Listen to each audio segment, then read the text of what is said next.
Je m'appelle Richard et à 28 ans, je n'aurais jamais pensé couper les ponts avec ma propre famille. En grandissant dans notre banlieue immaculée du Connecticut, les apparences comptaient pour tout. Quand papa est parti, maman est devenue obsédée par le statut social, et ma sœur Amanda s'est transformée en l'enfant chéri tandis que je devenais invisible. Des années à être le paillasson de la famille ont culminé quand Amanda a ricané et a prononcé ces mots qui m'ont finalement brisé. Nettoie mes chaussures, esclave.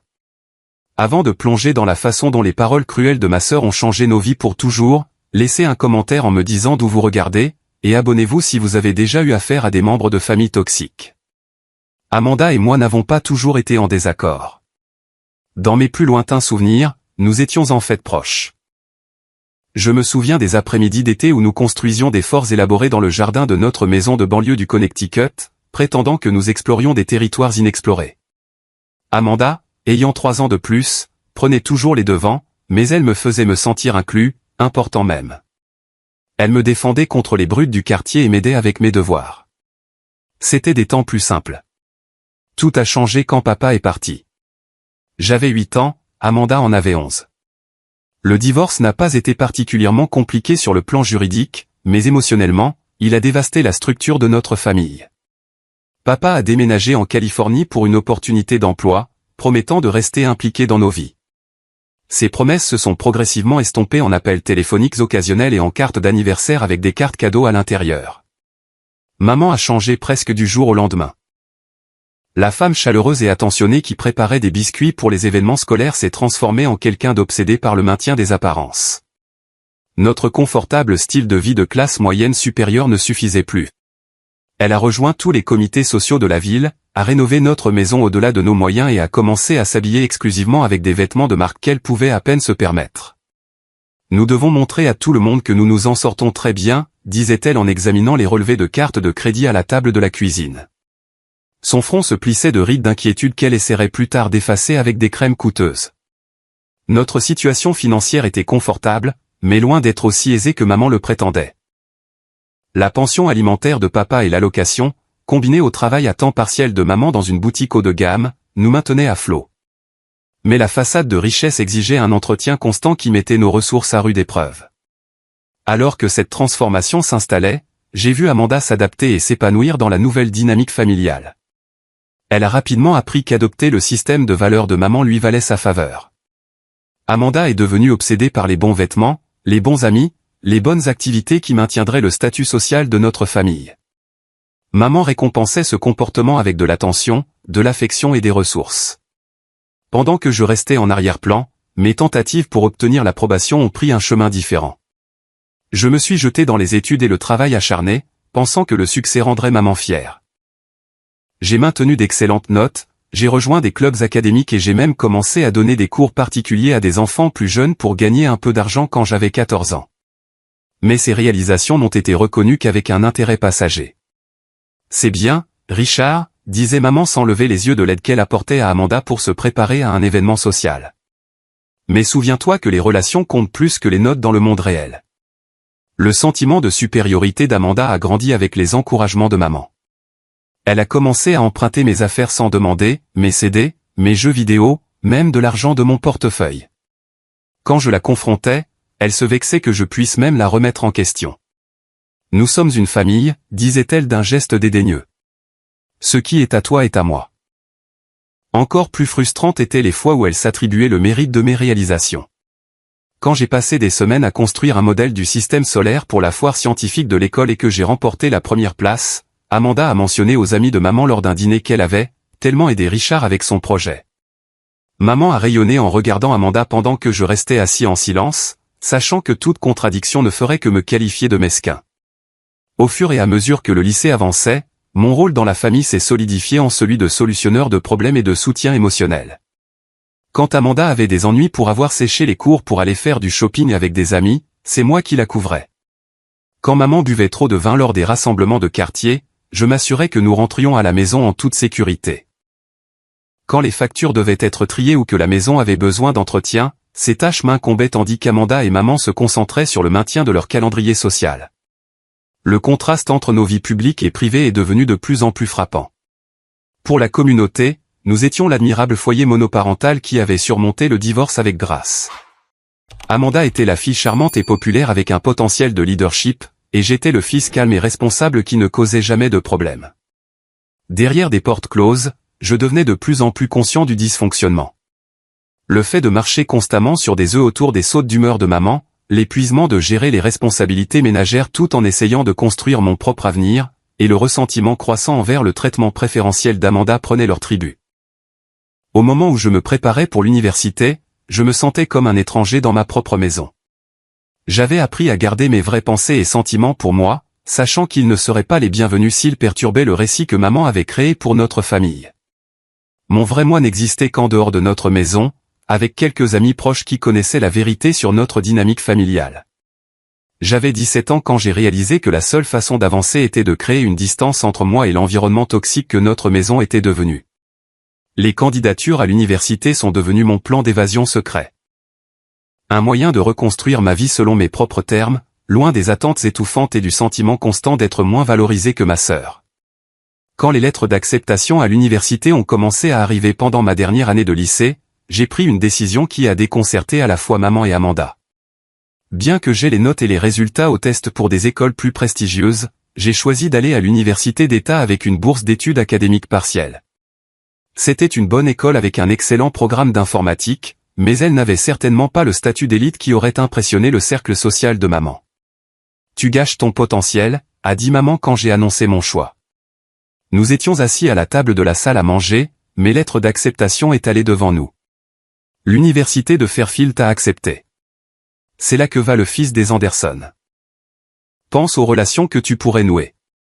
Amanda, qui était rentrée de sa première année au Bain-Mar College, n'a même pas essayé de cacher son dédain.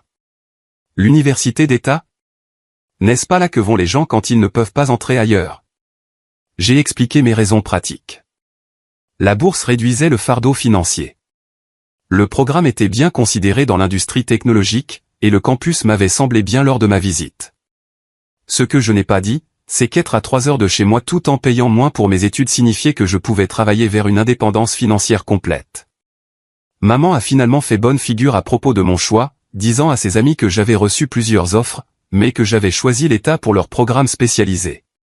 Amanda était moins diplomate, se référant à mon université comme « l'école à budget de Richard », chaque fois que le sujet était abordé.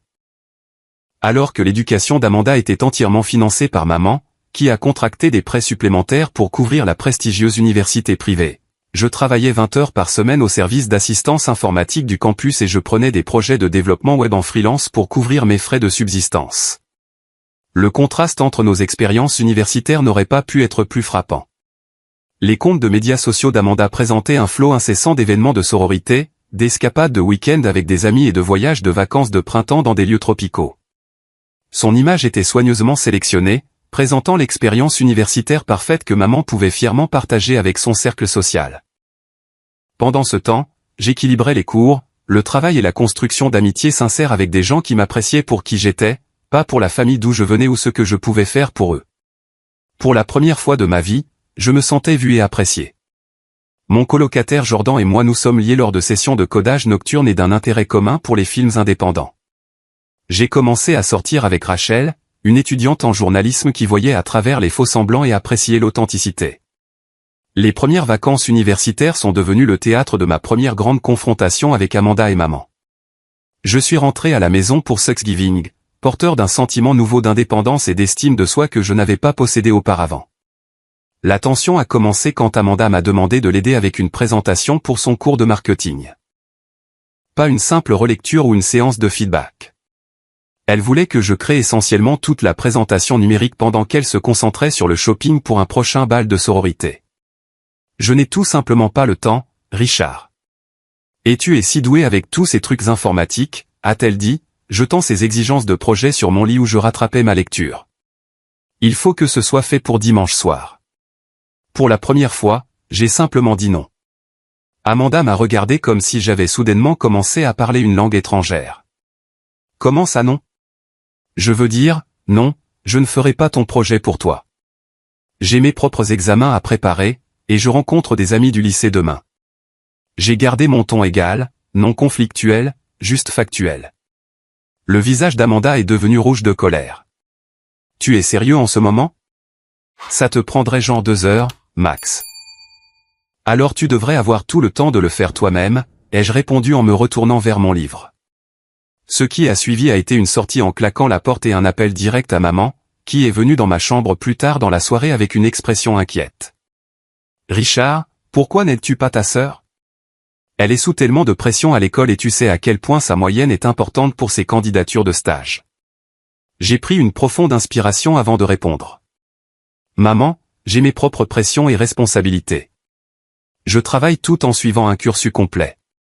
Amanda doit faire ses propres devoirs. L'expression de maman s'est durcie. C'est très égoïste de ta part. La famille est de la famille. Ta sœur t'aiderait si tu le demandais. L'ironie de sa déclaration ne m'a pas échappé, considérant qu'Amanda ne m'avait jamais offert d'aide pour quoi que ce soit de substantiel, mais je savais qu'il valait mieux ne pas le souligner. Au lieu de cela, j'ai dit, je suis heureux de relire son travail ou de lui donner mon avis, mais je ne ferai pas le devoir pour elle. Le reste des vacances a été rempli d'épaules froides de la part d'Amanda et de soupirs déçus de la part de maman. La tension était palpable pendant le dîner de Thanksgiving, où les amis de maman ont commenté à quel point Amanda réussissait merveilleusement à bain-mares, tandis que mes réussites académiques n'ont pas été mentionnées. Je suis retourné sur le campus avec un mélange de culpabilité et de résolution. La culpabilité était un vieux sentiment familier, programmé en moi par des années de dynamique familiale. La résolution était plus nouvelle, une certitude croissante que le maintien de mon estime de soi n'était pas égoïste mais nécessaire. Ce premier acte de résistance contre les rôles familiaux établis était petit mais significatif. Quand j'ai raconté ce qui s'était passé à Rachel, elle m'a serré la main et a dit, « C'est difficile de changer les schémas familiaux, mais tu as fait ce qu'il fallait. » Sa validation a aidé à solidifier ma résolution de continuer à poser des limites, même si cela rendait les vacances inconfortables. Au fur et à mesure que la 2e année passait à la 3e, ces limites sont devenues plus définies. Je rentrais moins souvent à la maison, utilisant des engagements professionnels comme excuse légitime. Les appels téléphoniques avec maman sont devenus plus brefs, je dirigeais les conversations loin des besoins ou des problèmes d'Amanda. Je sortais progressivement du rôle qui m'avait été assigné dans notre drame familial. Et même si cela semblait libérateur, je savais qu'il y aurait finalement une résistance. Après l'obtention de mon diplôme, j'ai mis à profit mon expérience de stage et mes bonnes notes pour décrocher un poste prometteur dans une entreprise technologique en pleine croissance à Austin, au Texas. Le poste offrait un salaire compétitif, un potentiel de croissance et, plus important encore, 1200 miles entre moi et le Connecticut. Bien qu'une partie de moi se sente coupable de déménager si loin, la plus grande partie a reconnu l'opportunité pour ce qu'elle était, une chance de me définir en dehors de l'ombre de ma dynamique familiale. J'ai trouvé un appartement dans un quartier animé, j'ai acheté des meubles raisonnables et j'ai commencé à construire une vie qui me semblait authentiquement mienne. Mes collègues de travail sont devenus des amis, et j'ai rejoint une salle d'escalade locale où j'ai rencontré d'autres personnes partageant les mêmes idées qui aimaient les activités de plein air. Pour la première fois, j'avais l'impression de vivre plutôt que de simplement survivre.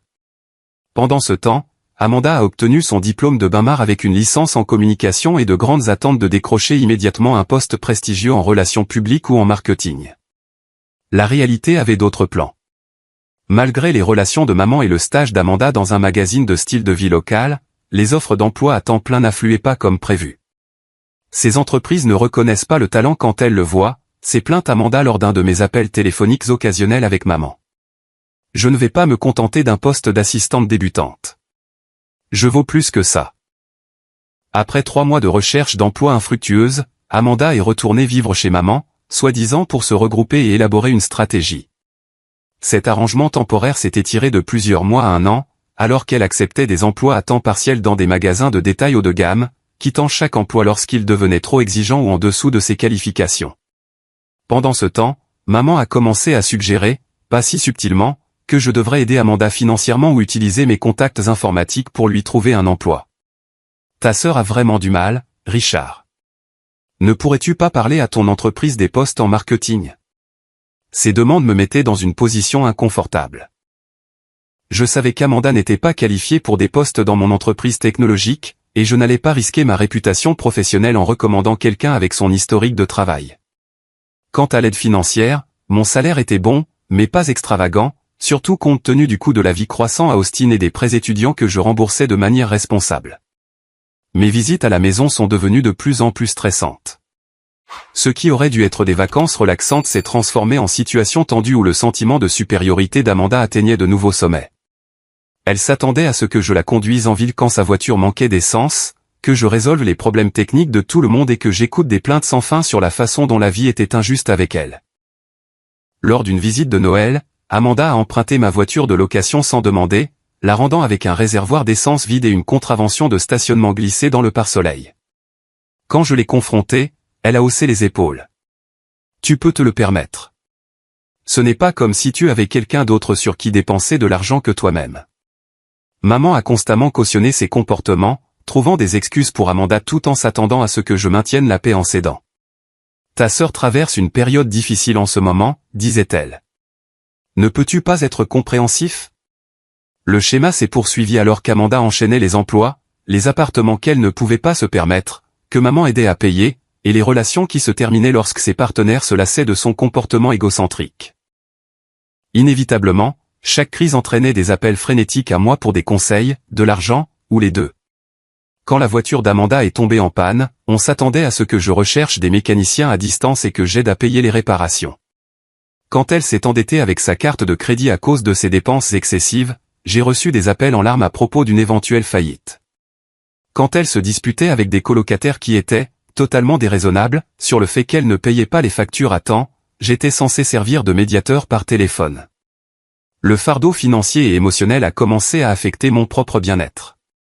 J'ai commencé à redouter les appels de la maison, me tendant chaque fois que les noms de maman ou d'Amanda apparaissaient sur mon téléphone. Ma petite amie de l'époque, Mélissa, a remarqué le schéma. « Tu es toujours stressé après avoir parlé à ta famille », a-t-elle observé un soir après que j'ai eu un appel particulièrement difficile avec maman à propos de la dernière crise d'Amanda. « C'est comme s'il te vidait de toute ton énergie. »« C'est la famille », ai-je répondu automatiquement, la réponse programmée que je donnais depuis des années. Mélissa n'a pas mordu à l'hameçon. « La famille ne devrait pas te faire sentir comme ça. Il y a une différence entre soutenir des parents dans des difficultés légitimes et être exploité. » Ces mots ont résonné en moi, bien que je n'étais pas prêt à reconnaître pleinement la vérité qu'ils contenaient.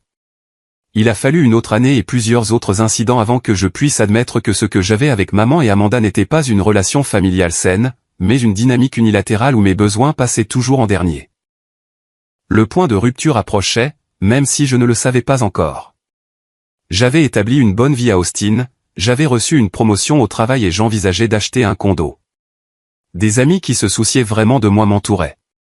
Pourtant, chaque interaction avec ma famille me laissait un sentiment de diminution, comme si aucune réussite ou croissance personnelle ne pouvait changer la façon dont ils me voyaient, le réparateur fiable qui existait pour résoudre leurs problèmes. À l'approche de l'anniversaire de maman ce printemps-là, j'ai réservé un vol pour le Connecticut, me préparant mentalement au stress familial habituel tout en me promettant de maintenir des limites saines. Je n'avais aucune idée que cette visite me forcerait finalement à prendre la décision la plus difficile de ma vie. L'anniversaire de maman tombait un samedi cette année-là, et j'ai organisé un week-end de 3 jours pour retourner au Connecticut. Alors que mon vol descendait vers l'aéroport international de Bradley, j'ai senti le nœud familier se former dans mon estomac, la tension qui accompagnait toujours les visites à la maison. J'avais envoyé un grand arrangement floral à maman à l'avance, et j'avais apporté un petit cadeau élégamment emballé, un bracelet en argent qu'elle avait admiré en ligne. La maison avait le même aspect de l'extérieur, impeccablement entretenue malgré la pression financière qu'elle causait. Mais quelque chose semblait différent alors que je remontais l'allée. C'était peut-être moi qui avais changé, voyant la maison de mon enfance avec des yeux plus matures. Maman m'a accueilli avec son étreinte habituelle et superficielle. « Richard, enfin. Je commençais à penser que tu allais rater ton vol. Les amis d'Amanda arriveront pour l'apéritif avant le dîner, alors tu devrais peut-être te rafraîchir. » Pas de « Comment s'est passé ton vol ?» ou « C'est bon de te voir. » Juste des instructions sociales immédiates. Je ne savais même pas qu'il y aurait d'autres personnes qui se joindraient à nous pour ce que je pensais être une célébration familiale. Je pensais que nous avions un dîner tranquille pour ton anniversaire, ai-je dit en posant mon sac dans le hall d'entrée. Oh, eh bien, Amanda a pensé que ce serait bien d'avoir une vraie célébration. Elle a invité certains de ses amis du country club. Tu te souviens de la fille des Wilson, Bethany ? Et de Taylor Matthews? Il meurt d'envie de te revoir. Je ne me souvenais pas que l'une ou l'autre de ces personnes mourrait d'envie de me voir la première fois, mais j'ai hoché la tête et je suis monté à l'étage dans la chambre d'amis. Ma chambre d'enfant avait été transformée en bureau à domicile de maman il y a des années. Amanda est rentrée 1 heure plus tard. J'étais dans la cuisine en train d'aider maman à préparer des amuse-gueules quand elle est entrée, des sacs de courses pendant des 2 bras. Richard est là, a annoncé maman inutilement. Amanda m'a jeté un coup d'œil comme si elle venait de remarquer ma présence. Oh, salut, a-t-elle dit sans enthousiasme. Pourrais-tu monter ces sacs dans ma chambre? Je dois commencer à me préparer. Pas de salutation, pas d'étreinte, même pas une reconnaissance appropriée. Juste une demande immédiate, non, une exigence de service. Bonjour à toi aussi, Amanda, ai-je dit en continuant d'arranger du fromage sur un plateau. Je suis un peu occupé à aider maman en ce moment.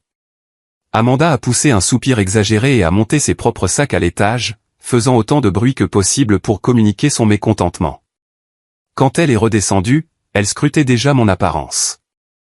C'est ce que tu portes ce soir? On dirait que tu t'es habillé pour une journée au bureau.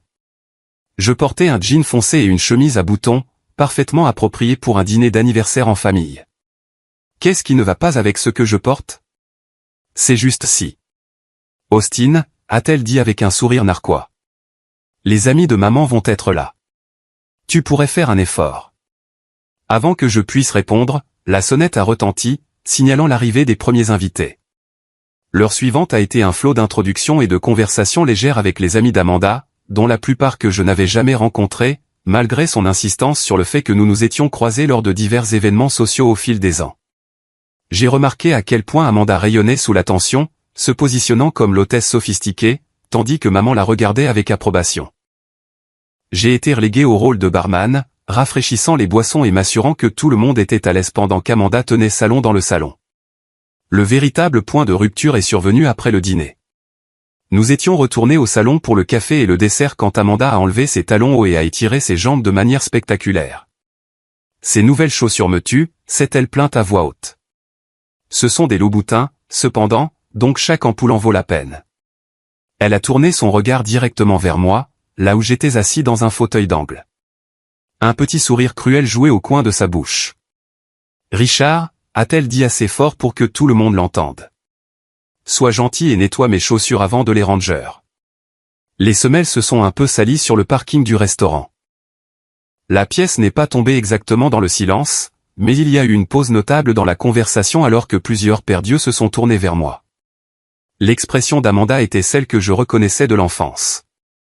Le regard qu'elle avait lorsqu'elle affirmait sa domination, lorsqu'elle me rappelait ma place dans la hiérarchie familiale. Nettoie mes chaussures, esclave, a-t-elle ajouté avec un sourire narquois, jouant clairement pour son public, s'attendant soit à ma conformité, soit à mon embarras. Elle coûte plus cher que ton loyer mensuel, alors fais attention. Le temps a semblé ralentir. À ce moment-là, j'ai vu toute ma relation avec Amanda et maman avec une clarté parfaite. Des années à être le paillasson de la famille, celui qui est fiable, qui prendrait les abus et se présenterait quand même, ont défilé dans mon esprit. J'ai vu le schéma s'étirer à l'infini dans le futur, à moins que quelque chose ne change. Sans un mot, je me suis levé, je me suis approché et j'ai ramassé les chaussures à semelles rouges. J'ai maintenu un contact visuel avec Amanda alors que je marchais calmement vers la cuisine. Je pouvais l'entendre rire avec ses amis, faisant probablement une blague à mes dépens. Dans la cuisine, j'ai ouvert la porte arrière et j'ai jeté les chaussures chères directement dans la grande poubelle. Le bruit métallique a été étonnamment satisfaisant. Puis je suis retourné au salon, j'ai attrapé ma veste sur le porte-manteau et j'ai pris mes clés de voiture. « Richard, où vas-tu » a appelé maman, remarquant mes préparatifs pour partir. « J'en ai fini » ai-je dit simplement. « Comment ça, tu en as fini ?»« La fête n'est pas terminée, et tu n'as pas eu de gâteau » a dit maman, la confusion évidente dans sa voix. « Je ne parle pas de la fête. J'en ai fini d'être traité comme ça. J'en ai fini d'être le serviteur de la famille. Amanda peut récupérer ses chaussures dans la poubelle si elles sont si importantes pour elle. » Le visage d'Amanda est passé de la satisfaction suffisante au choc. « Tu as fait quoi avec mes chaussures ?»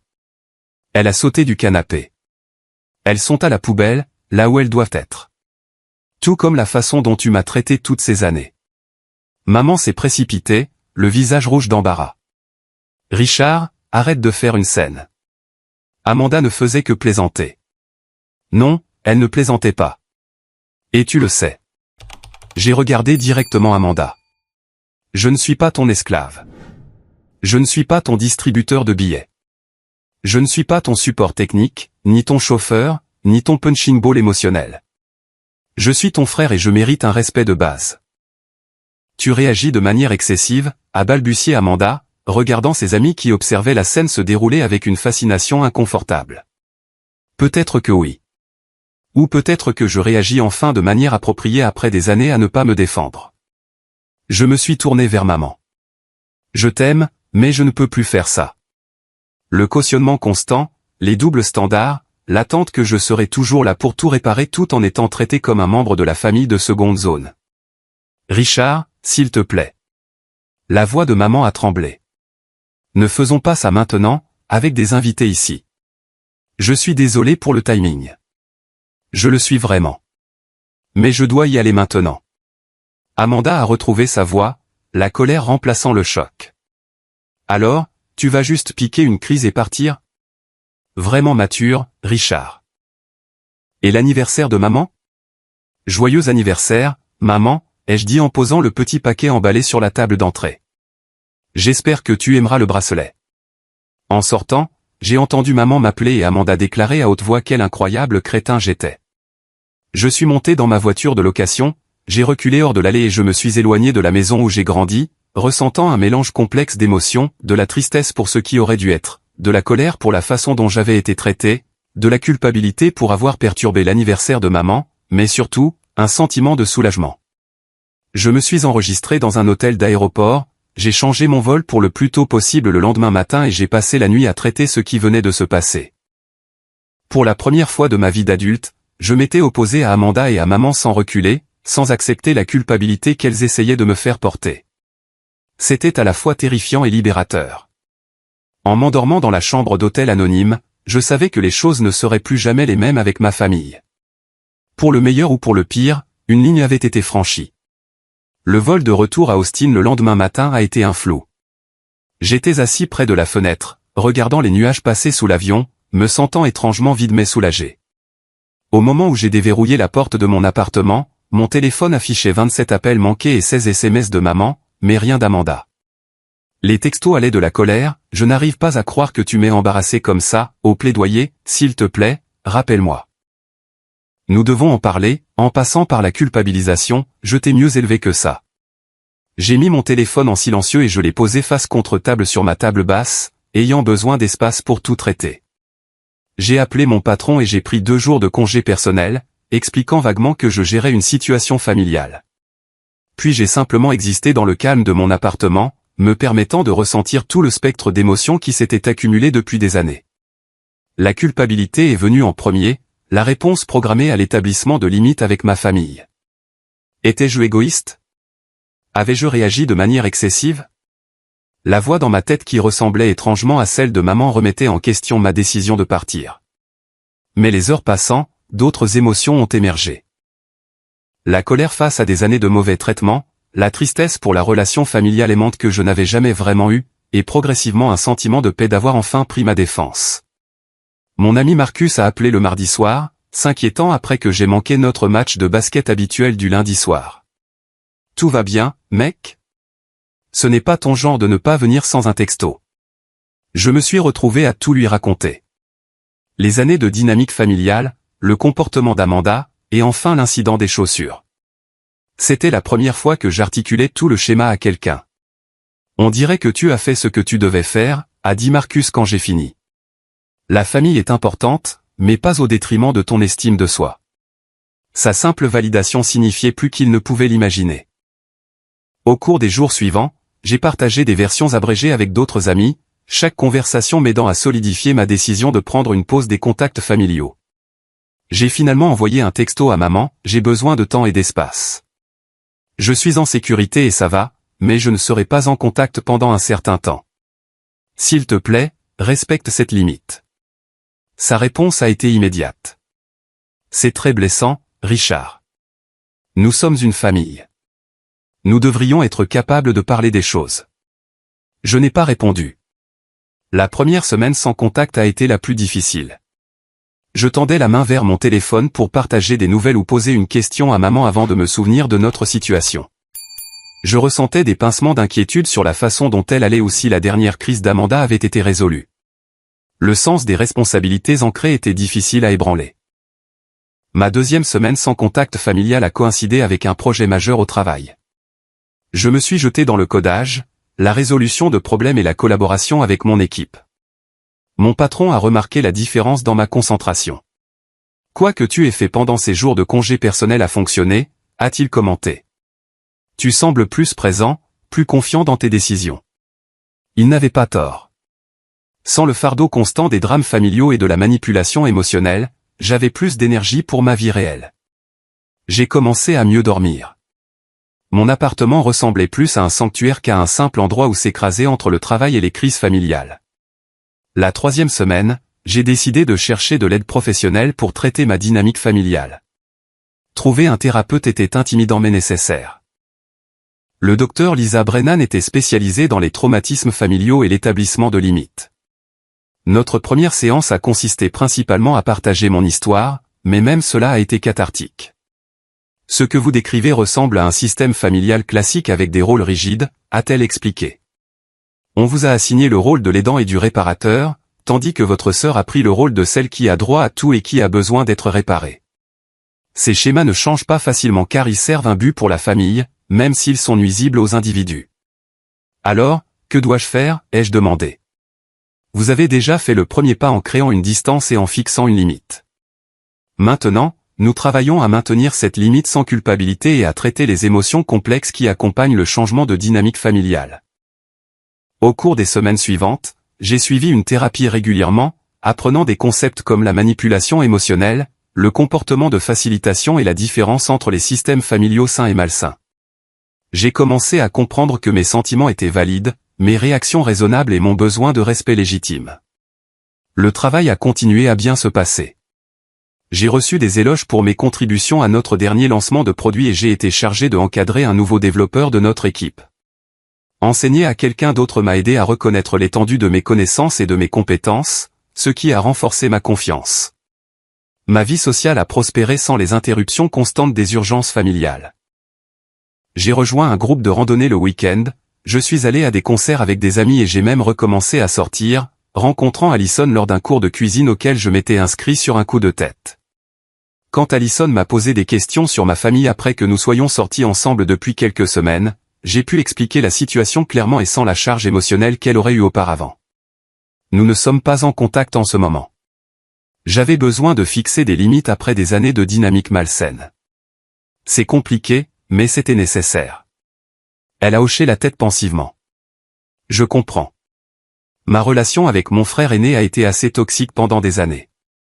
Parfois, la distance est la chose la plus gentille que vous puissiez faire pour vous-même et pour eux. Sa compréhension a renforcé ce que j'apprenais en thérapie, que les relations saines nécessitent un respect mutuel, des limites claires et de la réciprocité. Ce que j'avais avec maman et Amanda manquait des trois. Au fil des semaines qui se sont transformées en un mois, puis 2, j'ai ressenti un cadeau inattendu, la paix. L'anxiété de fond constante d'attendre le prochain appel de crise familiale s'était dissipée. Je dormais toute la nuit, je savourais ma nourriture et je me sentais présent dans ma propre vie d'une manière que je n'avais jamais ressentie auparavant. Le docteur Brennan a noté le changement. Vous vous tenez différemment, a-t-elle observé lors d'une séance environ 6 semaines après l'incident. Plus droit, plus ancré. Je me sens plus léger, ai-je admis, comme si j'avais posé un poids que je portais depuis si longtemps que j'avais oublié qu'il était là. C'est ce qui arrive quand on cesse de prendre la responsabilité des émotions et des choix des autres, a-t-elle expliqué. Ça libère de l'énergie pour nos propres vies. Cette énergie s'est manifestée de diverses manières. J'ai commencé à écrire du code pour un projet parallèle auquel je pensais depuis des années. J'ai repeint mon appartement avec des couleurs que j'aimais vraiment plutôt que les tons neutres que j'avais choisis pour éviter de prendre des décisions. J'ai même adopté un chat du refuge local, un engagement à prendre soin d'un autre être selon mes propres termes, avec une affection mutuelle plutôt qu'une obligation. Le chemin n'a pas toujours été facile. Il y a eu des jours où j'ai douté de ma décision, des moments où une chanson ou un souvenir déclenchait de la tristesse à propos de la relation avec ma famille que j'aurais aimé avoir. Mais ces moments sont devenus moins fréquents et moins intenses avec le temps. Ce que je n'avais pas réalisé, c'est que ma période de paix et de croissance était sur le point d'être interrompue. Les schémas familiaux dont je m'étais éloigné n'en avaient pas fini avec moi. Cette semaine après avoir quitté le Connecticut, mon téléphone s'allumera d'un flot d'appels qui me forceront à réaffirmer mes limites de la manière la plus difficile possible. Les appels ont commencé un mercredi soir. Je préparais le dîner avec Allison quand mon téléphone s'est mis à vibrer à plusieurs reprises sur le comptoir. Le nom de maman a clignoté sur l'écran 1, 2, puis 3 fois de suite. Je l'ai mis en silencieux à chaque fois, déterminé à maintenir ma limite de non-contact. « Tout va bien ?» a demandé Allison, remarquant ma tension. « Juste ma mère qui appelle. Elle sait que j'ai besoin d'espace, mais elle est persistante. » Les appels ont continué pendant le dîner, se transformant finalement en messages vocaux. J'ai essayé de me concentrer sur notre conversation, sur le simple plaisir de partager un repas avec quelqu'un qui me respectait, mais les notifications constantes rendaient la tâche difficile. Après le départ d'Allison, la curiosité l'a emporté. J'ai vérifié ma messagerie vocale, me préparant aux habituels chantages affectifs ou exigences. Les premiers messages suivaient le schéma attendu. « Richard, c'est ta mère. Rappelle-moi. Richard, je ne comprends pas pourquoi tu es si têtu. Nous devons parler. » Mais le ton a radicalement changé dans les derniers messages. Richard, c'est sérieux. Ta sœur a des ennuis. De vrais ennuis cette fois. S'il te plaît, rappelle-moi. Richard, je t'en supplie. Amanda a besoin d'aide. Nous avons besoin de ton aide. Le dernier message, laissé à 23h30 ce soir-là, m'a pris au dépourvu avec la voix ouvertement sanglotante de maman.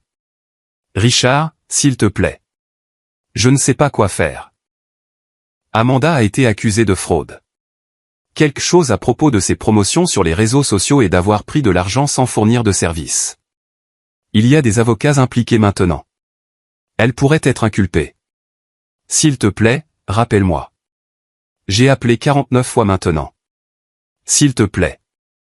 Je me suis assis sur mon canapé, le téléphone à la main, sentant l'attraction familière de l'obligation familiale. C'était exactement le type de crise qui m'aurait fait courir à la rescousse avant, laissant tout tomber pour rechercher des options juridiques, prêtant peut-être de l'argent que je ne pouvais pas me permettre de perdre, mettant ma vie en suspens pour gérer le désastre auto-créé de quelqu'un d'autre. Mais les choses étaient différentes maintenant. J'avais une perspective que je n'avais pas auparavant, et la nature des ennuis d'Amanda ne m'a pas surpris. Sa présence sur les réseaux sociaux était devenue de plus en plus axée sur les promotions de marques de style de vie et les partenariats au cours de l'année écoulée. Elle se présentait comme une influenceuse avec des liens avec des marques de luxe, offrant à ses abonnés un accès à des produits et des expériences exclusifs moyennant des frais. Bien sûr, je me souvenais avoir vu des publications où elle promettait des forfaits de soins de la peau de luxe, des escapades de week-end et des consultations de mode. Compte tenu du schéma d'Amanda de promettre plus qu'elle ne pouvait tenir, il semblait inévitable que cela finisse par la rattraper. J'ai mal dormi cette nuit-là, la vieille programmation se battant avec mes nouvelles limites.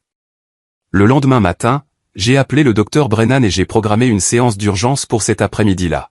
« Vous êtes à un carrefour », a-t-elle dit après que j'ai expliqué la situation. C'est exactement le type de crise qui vous ramènerait généralement dans de vieux schémas. Une partie de moi a l'impression que je devrais aider, ai-je admis. C'est ma sœur après tout.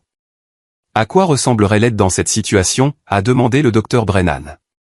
Que pensez-vous spécifiquement que votre mère veut de vous? J'ai réfléchi à la question. De l'argent pour les frais de justice, probablement. De l'aide pour naviguer dans le système juridique. Un soutien émotionnel pour toutes les deux. Prendre des jours de congé pour être là physiquement. Et à quel prix pour vous? Une pression financière. Un impact potentiel sur mon travail si je prends des congés imprévus. Le drainage émotionnel de me retrouver dans cet environnement. Probablement peu d'appréciation pour tout ce que je pourrais apporter. Le docteur Brennan a hoché la tête. Ce sont des considérations importantes. Mais je veux vous demander autre chose. Qu'est-ce qui serait réellement utile pour Amanda à long terme? La question m'a frappé. J'avais été tellement conditionné à fournir un soulagement immédiat que j'avais rarement considéré l'impact à long terme de toujours secourir ma sœur. Je suppose que faire face aux conséquences de ses actions pourrait la forcer à faire des choix différents à l'avenir. C'est une observation perspicace. Parfois, la chose la plus attentionnée que nous puissions faire est de permettre aux gens de vivre les conséquences naturelles de leur comportement. C'est ainsi que nous apprenons et grandissons. J'ai quitté la séance avec clarté sur ma réponse. Ce soir-là, j'ai rédigé un texto soigneusement formulé à maman. J'ai reçu tes messages concernant les problèmes juridiques d'Amanda. Je suis désolé d'apprendre qu'elle fait face à cette situation difficile. Je ne fournirai pas d'aide financière et ne rentrerai pas à la maison pour gérer cette crise. L'esclave est occupée à construire sa propre vie. Amanda est une adulte qui doit assumer la responsabilité de ses propres actions et décisions. Si elle a besoin d'une représentation juridique, je lui suggère de contacter l'association du barreau de l'État pour obtenir des références d'avocats spécialisés dans les affaires de fraude. La réponse est venue presque immédiatement. Je n'arrive pas à croire que tu abandonnerais ta famille alors que nous avons le plus besoin de toi. C'est sérieux, Richard. Ta sœur pourrait faire face à des accusations criminelles. J'ai pris une profonde inspiration et j'ai répondu, je comprends que c'est sérieux. Cela ne change pas ma décision. Je n'abandonne personne. Je choisis de ne pas cautionner un comportement qui a conduit à cette situation. J'espère qu'Amanda trouvera une bonne représentation juridique et apprendra de cette expérience. Après tout ce que nous avons fait pour toi, a texté maman en retour, c'est comme ça que tu nous rembourses, en nous tournant le dos quand nous sommes en crise. C'était le chantage affectif que j'attendais, celui qui aurait fonctionné sur moi avant. Mais maintenant, je le voyais pour ce qu'il était, une tentative de me manipuler pour me ramener à mon rôle assigné. Maman, je t'aime, mais je dois être clair. Je ne serai pas impliqué dans cette situation. C'est mon dernier mot sur le sujet. Je vous souhaite à toutes les deux le meilleur pour le résoudre. J'ai éteint mon téléphone cette nuit-là, me laissant de l'espace par rapport au barrage de messages que je savais suivre. Quand je l'ai rallumé le lendemain matin, il y avait en effet plus de textos et de messages vocaux, chacun plus désespéré que le précédent. Maman était passée de la culpabilité à la colère, puis au marchandage, offrant de repartir à zéro et de mettre le passé derrière nous si seulement j'aidais dans cette seule crise. Les émotions contradictoires étaient intenses. La culpabilité de ne pas me précipiter pour aider. L'inquiétude de ce qui pourrait arriver à Amanda. La colère qu'ils ne me contactent que lorsqu'ils avaient besoin de quelque chose de moi. Mais sous tout cela se trouvait une certitude constante que je prenais la bonne décision pour toutes les personnes impliquées. Au petit déjeuner, j'ai composé un autre message à maman. J'ai beaucoup réfléchi. Je n'aiderai pas de la manière que tu demandes, mais je peux offrir ceci, le nom et le numéro d'un avocat dans le Connecticut spécialisé dans les affaires de fraude. Pas d'argent, pas de retour à la maison, juste cette référence. Dis-moi si tu la veux. Il n'y a pas eu de réponse ce jour-là ni le suivant. J'ai continué ma vie, travailler, voir des amis, développer ma relation avec Allison, suivre une thérapie. Le silence du Connecticut était à la fois un soulagement et une préoccupation lancinante. Une semaine plus tard, un texto de maman. Envoie les informations de l'avocat. Juste ça. Pas de politesse, pas de reconnaissance de mes limites. J'ai fourni les coordonnées d'un avocat que j'avais recherché, quelqu'un avec de bonnes critiques qui était spécialisé dans des cas comme celui d'Amanda. Merci, est venue la réponse sèche. Ce n'était pas grand-chose, mais c'était un changement. Maman acceptant de l'aide selon mes conditions plutôt que d'exiger ce qu'elle voulait. Un petit pas peut-être, mais significatif dans l'histoire de notre famille. Au fil des semaines, j'ai reçu de brèves mises à jour occasionnelles de maman. Amanda avait obtenu une représentation juridique, pas l'avocat que j'avais suggéré, mais quelqu'un qu'un ami de la famille avait recommandé. Elle coopérait à l'enquête. La situation était gérée. J'ai maintenu ma distance tout en accusant réception des mises à jour avec des réponses simples. Merci de me le faire savoir. J'espère que ça s'arrangera. Rien qui n'ouvrirait la porte à me faire entraîner à nouveau dans les anciennes dynamiques. Le docteur Brennan appelait cela « l'inquiétude détachée », se soucier du résultat sans en prendre la responsabilité. C'était une nouvelle compétence pour moi, une qui me permettait de souhaiter le meilleur à ma famille sans sacrifier mon propre bien-être dans le processus. 3 mois après le début des ennuis juridiques d'Amanda, j'ai reçu un message plus long de maman. L'affaire d'Amanda est résolue. Elle a accepté d'effectuer des paiements de dédommagement aux clients concernés et sera en probation pendant 1 an. Pas de peine de prison.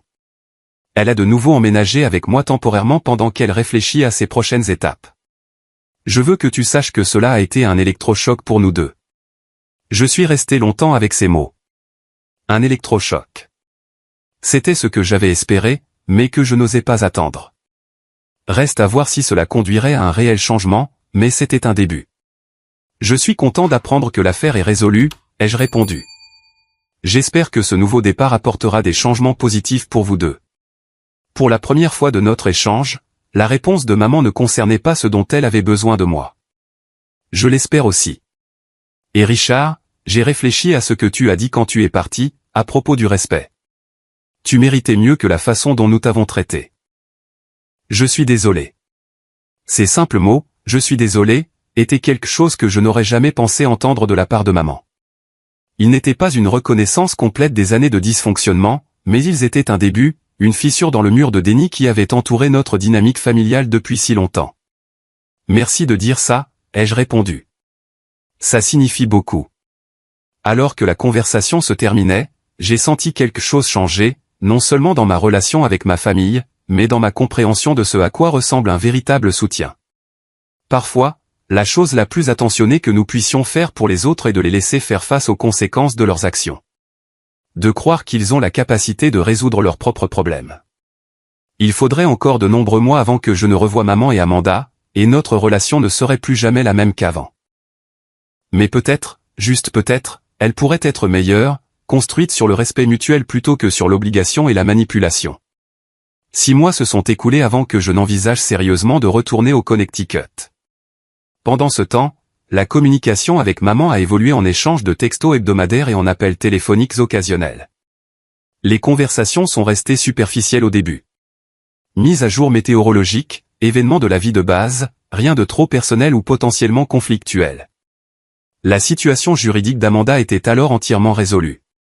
Elle avait accompli 3 mois de sa probation, effectué les premiers paiements de dédommagement aux personnes qu'elle avait escroquées et travaillait à un emploi régulier dans une agence de marketing locale, un poste de débutant qu'elle aurait considéré comme indigne d'elle auparavant. Selon maman, l'expérience avait changé Amanda. Elle est plus humble maintenant, a dit maman lors d'un de nos appels.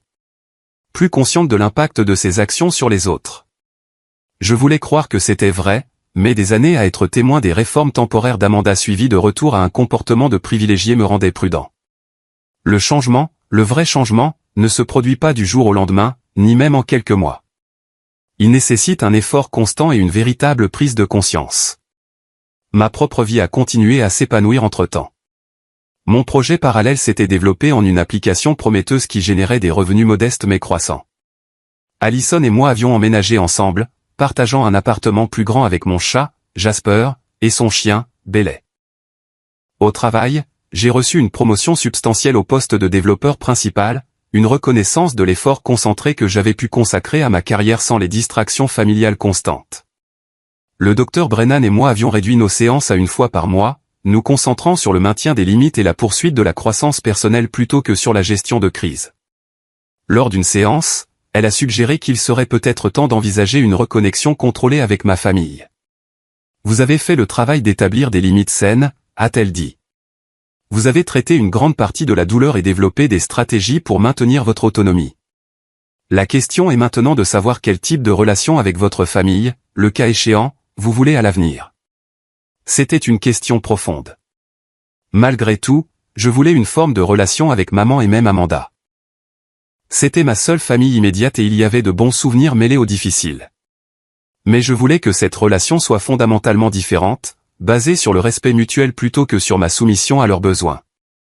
Après une réflexion approfondie et une discussion avec Allison, j'ai décidé de visiter le Connecticut pour un week-end. J'ai fixé des paramètres clairs. Je séjournerai dans un hôtel, pas chez maman. J'aurai ma propre voiture de location et je programmerai des heures spécifiques pour les interactions familiales plutôt que d'être disponible 24 heures sur 24. Maman a semblé surprise par ces conditions mais les a acceptées sans discuter, un signe de changement en soi. Nous avons convenu que je rendrais visite en avril, 9 mois après l'incident des chaussures qui avait catalysé cette transformation dans nos relations. Le vol vers le Connecticut était différent cette fois-ci. Au lieu de l'appréhension, je ressentais un optimisme prudent mêlé à la sécurité de savoir que je pouvais partir à tout moment si les limites étaient franchies. J'avais un billet de retour, une chambre d'hôtel et une partenaire qui soutenait ma décision tout en étant prête à fournir un soutien émotionnel si nécessaire. Maman m'a retrouvé dans un restaurant pour le déjeuner le premier jour, un terrain neutre où nous pouvions nous familiariser avec l'interaction. Elle avait l'air plus âgée, en quelque sorte plus sobre. Sa tenue de créateur était moins ostentatoire que ce qu'elle portait habituellement, et elle semblait sincèrement heureuse de me voir. « Tu as l'air bien, Richard ?» a-t-elle dit après une étreinte initiale maladroite. « Heureux. »« Je suis heureux », ai-je confirmé. « Le travail va bien. Ma relation va bien. La vie est équilibrée. » Nous avons navigué à travers des conversations légères avant que maman n'aborde le sujet délicat. « Je te dois de véritables excuses », a-t-elle dit en posant sa fourchette. Pas seulement pour ce qui s'est passé à mon anniversaire, mais pour des années à ne pas te voir, à ne pas te valoriser comme j'aurais dû. L'aveu m'a pris par surprise. Qu'est-ce qui a provoqué cela, ai-je demandé, sincèrement curieux. La thérapie, a-t-elle admis avec un petit smile. Après tout ce qui s'est passé avec les problèmes juridiques d'Amanda, j'ai commencé à voir quelqu'un. Elle m'a aidé à voir des schémas dont je n'étais pas consciente auparavant. Nous avons parlé plus ouvertement pendant ce déjeuner que nous ne l'avions fait depuis des années, peut-être jamais. Maman a reconnu comment elle avait favorisé Amanda après le départ de papa, comment elle avait cautionné les pires tendances d'Amanda tout en tenant ma fiabilité pour acquise. Elle n'a pas trouvé d'excuses ni essayé de minimiser la douleur causée, elle a simplement assumé sa part dans notre système familial dysfonctionnel. « Je ne peux pas changer le passé », a-t-elle dit alors que nous terminions notre repas, mais j'aimerais essayer de construire quelque chose de plus sain à l'avenir. Si tu es d'accord. J'aimerais ça aussi, ai-je dit, et je le pensais. Rencontrer Amanda s'est avéré plus difficile. Nous avons convenu de dîner ensemble, tous les trois, chez maman le soir suivant. Quand je suis arrivé, Amanda était déjà là, aidant dans la cuisine d'une manière que je l'avais rarement vue faire.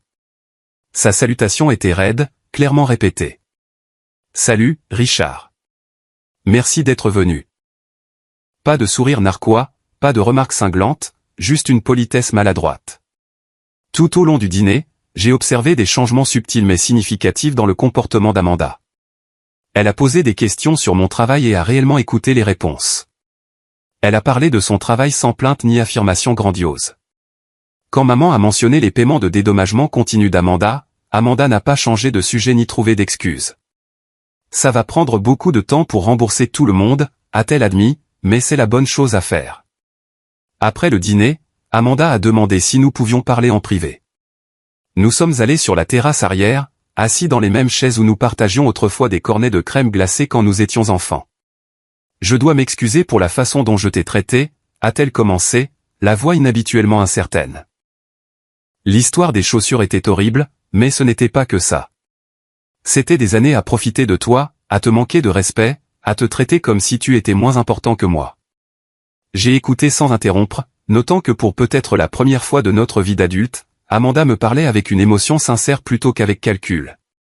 Les ennuis judiciaires étaient terrifiants, a-t-elle poursuivi. Mais peut-être que j'avais besoin de cet électrochoc. Quand tu as refusé de te précipiter et de tout arranger, au début, j'étais furieuse. Mais finalement, j'ai réalisé que tu avais raison. Je devais faire face aux conséquences de mes propres actions. Ça n'a pas dû être facile, ai-je reconnu. Ça ne l'était pas. Mais ça m'a forcé à grandir d'une manière que j'aurais dû le faire il y a des années. Elle a croisé mon regard directement. Je ne m'attends pas à ce que nous soyons les meilleurs amis du jour au lendemain, ou peut-être jamais. Mais j'aimerais avoir la chance de te montrer que j'essaie d'être meilleur. La conversation n'a pas été un remède miracle pour des années de dysfonctionnement. Il y a eu des moments maladroits, de vieilles habitudes qui menaçaient de refaire surface. Mais il y avait aussi une tentative sincère de changement des deux côtés. Avant de quitter le Connecticut, nous avons établi de nouveaux paramètres pour notre relation familiale. Une communication régulière mais limitée, le respect des limites, aucune attente de soutien financier ou de gestion de crise de ma part, la reconnaissance des progrès tout en restant réaliste quant au travail encore à faire. Dans les mois qui ont suivi, ces nouveaux schémas ont tenu plus souvent qu'autrement. Il y a eu des dérapages, bien sûr, des moments où maman tombait dans le chantage affectif ou où Amanda faisait un commentaire de privilégié. Mais maintenant, j'avais les outils pour aborder ces comportements directement plutôt que de les accommoder. Et, étonnamment, elles étaient souvent réceptives aux commentaires. Le changement le plus profond, cependant, n'était pas en elle, mais en moi. Je ne me définissais plus par mon rôle dans la famille. Ma valeur n'était pas liée à l'utilité que je pouvais avoir pour résoudre les problèmes des autres.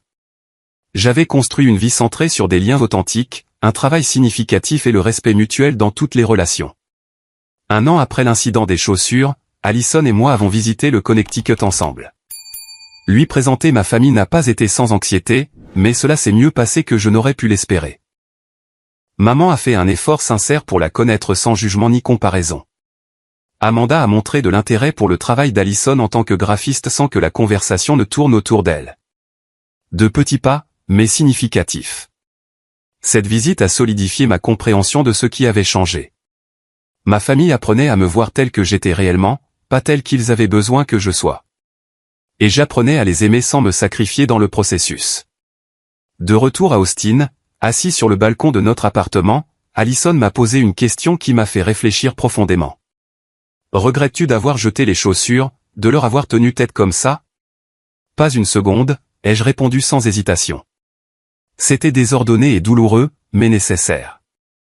Parfois, la chose la plus aimante que vous puissiez faire pour vous-même et pour les autres est de perturber les schémas qui ne fonctionnent pas. Le voyage du paillasson familial à l'individu respecté n'avait pas été facile ni direct. Il y avait eu des moments de doute, de retour en arrière et d'émotions difficiles. Mais de l'autre côté, je pouvais voir à quel point cela avait été essentiel. La vraie famille n'est pas définie par les liens du sang ou l'obligation. Elle est construite sur le respect mutuel, l'honnêteté et la liberté d'être authentiquement soi-même. Parfois, créer ce genre de famille nécessite de s'éloigner des schémas toxiques, même si ça fait mal. Parfois, cela signifie permettre aux gens de faire face aux conséquences de leurs actions plutôt que de se précipiter pour les secourir. Et parfois, si vous avez de la chance, cela signifie construire quelque chose de nouveau et de plus sain à partir des cendres de ce qui ne fonctionnait pas. Je ne sais pas ce que l'avenir réserve à ma relation avec maman et Amanda. Nous prenons les choses au jour le jour, reconnaissant les progrès tout en restant réalistes quant au travail qui reste à faire. Mais je sais que quoi qu'il arrive, je l'affronterai en tant que personne entière, pas comme quelqu'un défini par leurs besoins ou leurs attentes. Si vous luttez avec des dynamiques familiales toxiques, sachez que vous méritez le respect. Établir des limites n'est pas égoïste. C'est nécessaire pour la croissance de chacun. Le chemin peut être difficile, mais la paix qui attend de l'autre côté vaut chaque étape difficile. Avez-vous déjà eu à fixer des limites difficiles avec des membres de votre famille? Quel a été votre point de rupture? Partagez votre expérience dans les commentaires ci-dessous. Et si cette histoire vous a touché, veuillez aimer et vous abonner pour plus d'histoires réelles sur la recherche de la force à travers les défis de la vie. Merci d'avoir écouté. Et rappelez-vous, parfois jeter quelque chose, que ce soit une paire de chaussures ou des attentes toxiques, est le premier pas vers quelque chose de mieux.